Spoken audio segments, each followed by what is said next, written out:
Hello everybody, this is Pete Wyden here at the Professional Permaculture Designer. I'm glad to be back on video. It's been an interesting, wonderful week here. I'm at the farm I manage in Wisconsin in Spring Green, and I also just got back from the Moses Organic Farming Conference in La Crosse, Wisconsin. Just a fantastic group of people. Mark Shepard was there, Dan Halsey had his Southwoods Agroecology design, and so many other people at the actual expo there where businesses can show what they do, farming equipment, seeds, funding, design, you name it. There's lots of cool stuff there, but also tons of amazing sessions. Some friends of mine went to Trad Cotter's microremediation talk. If you haven't checked out his book, Organic Mushroom Farming and Microremediation, that is an awesome book. I was focused on learning about cover crops and also perennial agriculture, so especially focused on elderberry and hazelnut production for the farm here. I'm in the bedroom of mine here at the farm. Got my vocal mic for recording music, and it's a cozy little spot up here. So today I'm going to be talking about how to raise your prices in an ethical way. With the designers that I work with in one-to-one mentorship, this is a huge piece of knowing how to actually bridge the gap between what you want to be making a month and how many people you need to be talking to sign on the projects to actually make that income happen if you're focused solely on design, which is potentially a great way to go. It's focusing on just one type of service, a couple different tiers within that service that you offer to really be able to do a wonderful job and have something that you're truly specialized in with your work. So today we're talking about getting your prices up to the point where you feel great about them and your clients feel like they're getting an excellent value because of the value that you're offering, the experience that you're offering with the service that you provide. So for me, I've been tabling at some events, some native plant related events, and also some family related kind of science events here in Minnesota, where I'm based permanently. And I'm actually needing to limit how many clients I take on now. So I had to project into the spring and summer and see how many people can I actually do a great job with in terms of my design work, and also maintain my sanity and meet my income goals as well. So it's a combination of these different things, and I'll talk also about what you can base your own pricing on as we get into it. But you will easily get to a point where if you have your marketing on point, if you're getting in front of the right people, you're going to have to actually limit how many clients you take on.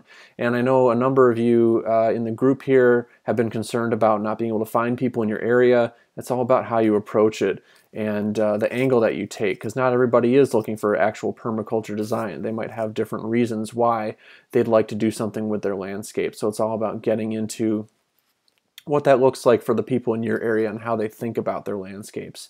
Because it doesn't mean that you have to just do traditional horticultural design that doesn't involve edible, medicinal, native plants. It just means you're going to approach it differently depending on what your demographic is in the area that you live in. Anywhere in the world, there's opportunity for you as a permaculture designer, and it's all about how you approach it. So if you are interested in talking more about that, leave a comment below or send me a personal message, and we can get into that a little more for your situation specifically, because I'd love to help out with that. And so I'm limiting how many people I take on. I've decided that I can only really manage 4 clients at one time, depending on the size of the project. For example, I'm working with a local city and they're referring people to me for rain garden design, and that's not as elaborate of a process as, say, a full yard master plan, which some of those projects will inevitably turn into. But I know that based on the size of the project, I'm going to average probably 4 clients per month in terms of the number of people that I'm actually signing on and knowing which stage in the design process they're in at any given time. So I'm not creating a traffic jam in terms of the number of people that I'm trying to provide a high level of value and attention for. So once you actually book yourself up at a price that you feel good about and a package where you know how much time it's taking, you can then use your limited availability to raise the value of your design time, because it does actually increase in value in a business sense as you have less and less time. So you can be more selective with the people that you're bringing on. And it's important to see things this way instead of just keeping the same price. So the way that sales works and the pricing that reflects it is that if you're selling every job that you're proposing, it means that your pricing could easily be raised. And that depends on what you want to do. You know, a lot of people in the permaculture world think it's unethical to raise your prices or have a higher price than the lowest possible income that you can get by with. I don't agree with that at all.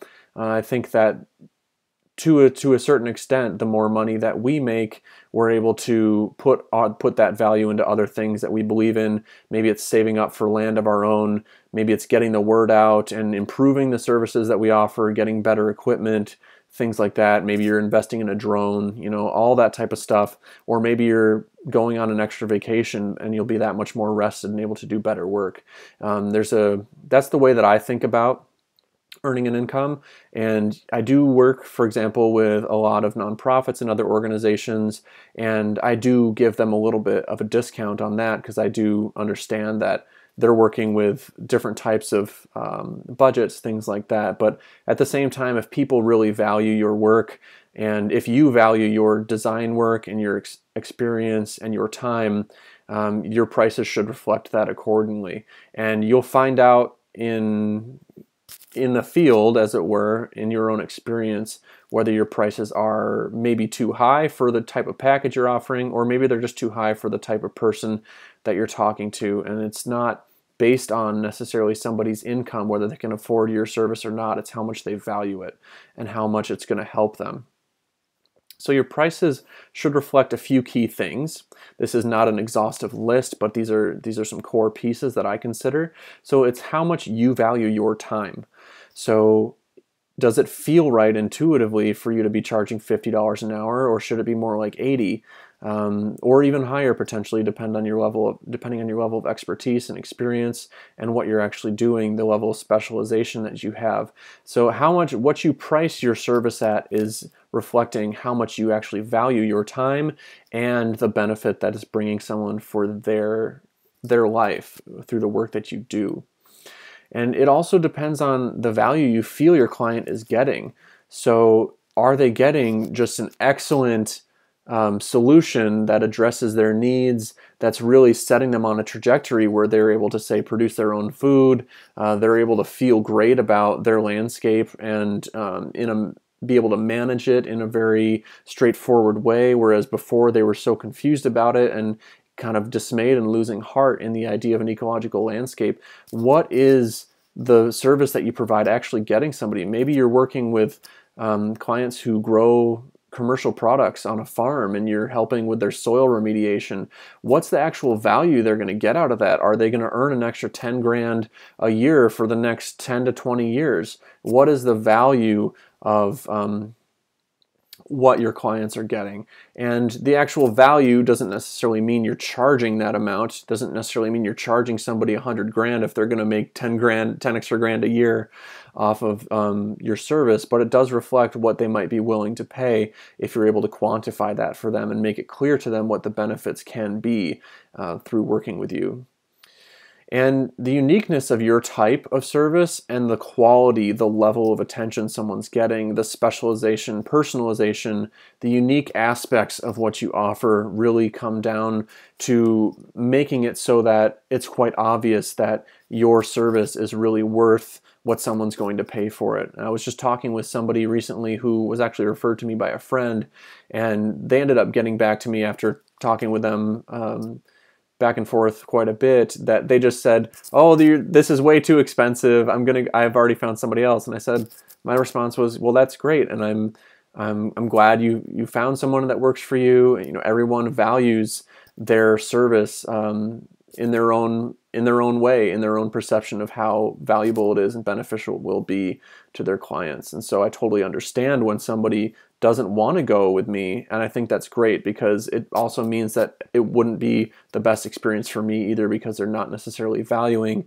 my design work, but it also means that potentially I wasn't offering the right type of service for them. And in this case, that was true because this person wasn't really looking for permaculture design. They just wanted to have a privacy screen, and they were interested in natives, but it wasn't essential. And so these are people that I will talk with because I think it's good to educate people on the importance of, say, native and edible plants or the benefits that they provide. But I know that not everyone's going to say yes. And some people will, some people won't say yes. It doesn't really matter. It's all experience for us, and we can take away what we will from it and move on and improve our service, improve our marketing based on that. So I hope this was valuable for you guys today. If you're interested in talking about one-on-one mentorship that I offer for sales and marketing, especially in your design business, reach out below in a comment or send me a personal message. We can talk a little more and learn more about what's going on for you. And remember that on Wednesday this week, we have the webinar with Ben Missimer. We'll be talking about gathering aerial photography with drones, creating topography, contour mapping that's site specific from that. It's going to be a wonderful webinar. Ben's super knowledgeable, and he does this stuff professionally. So I'm really looking forward to that. Hope you guys can join us. There will be a recording, but you'll get the most out of it if you can be there and answer questions as they come up on the live webinar. So I hope you guys have a wonderful week. I'll talk to you later. Bye.